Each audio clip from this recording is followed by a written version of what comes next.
Hello civil engineers, today we are going to show how the structural engineer represents the steel for slab. This is the ground floor slab bottom reinforcement. The thickness of the slab is 200 mm. See how the structural engineer given the steel details for the slab. So these BX32, BX31, BX34, these are the grid line numbers in x direction, and by53, by52, by51, these are the grid lines in y directions.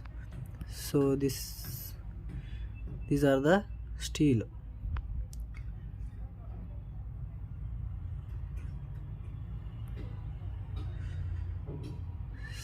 See, the measurements also given from grid to grid, from column to column, and from other measurements are also given. So this is the double mesh provided. So in this lab, double mesh is there. This is the structural drawing for our ground floor slab.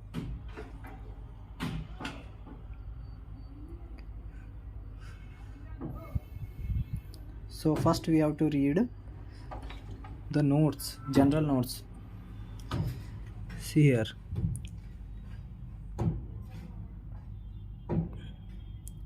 All dimensions are in mm unless mentioned or otherwise. Second general note, all dimensions are to be read only, not to be measured or scaled. So they are saying don't measure, just read the whatever they have given in the drawing.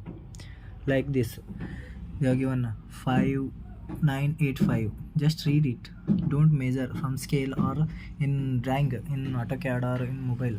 Don't measure. Just read the drawing.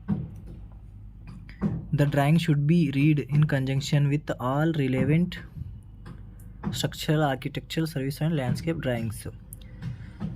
So they are saying that we have to read the structure with the help of architectural drawing also, and with the structural drawing. Any discrepancy noted in the drawings or at site should be brought to the notice of the structural consultant within 7 days receipt of this drawing. If is there any wrong or any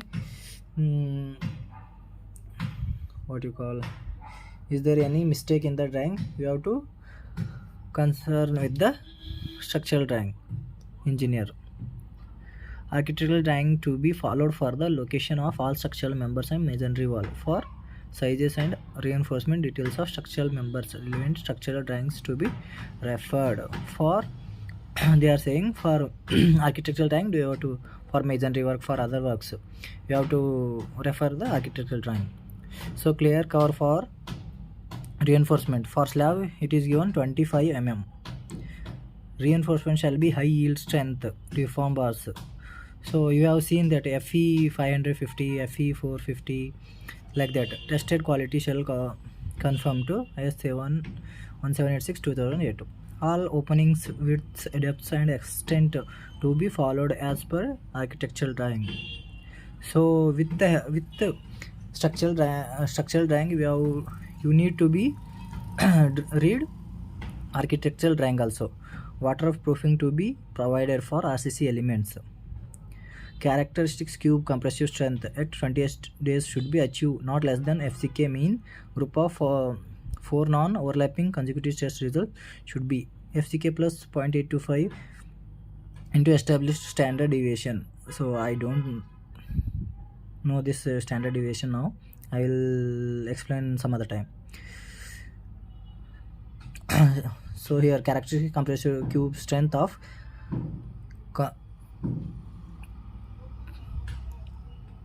slabs 34 Newton per mm square for M30 grade concrete. For drops means capital at column 34 Newton per mm square M30. So if the concrete grade is M30, the compressive strength after 28 days should be 34 Newton per mm square.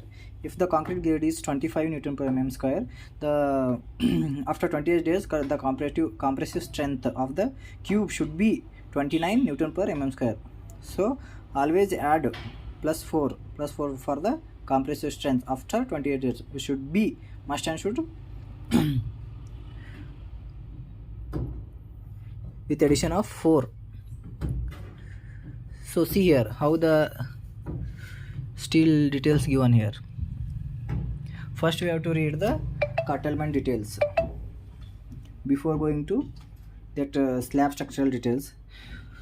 See here we have double mesh. This is typical top reinforcement curtailment details for unequal adjustment spans or consider higher span.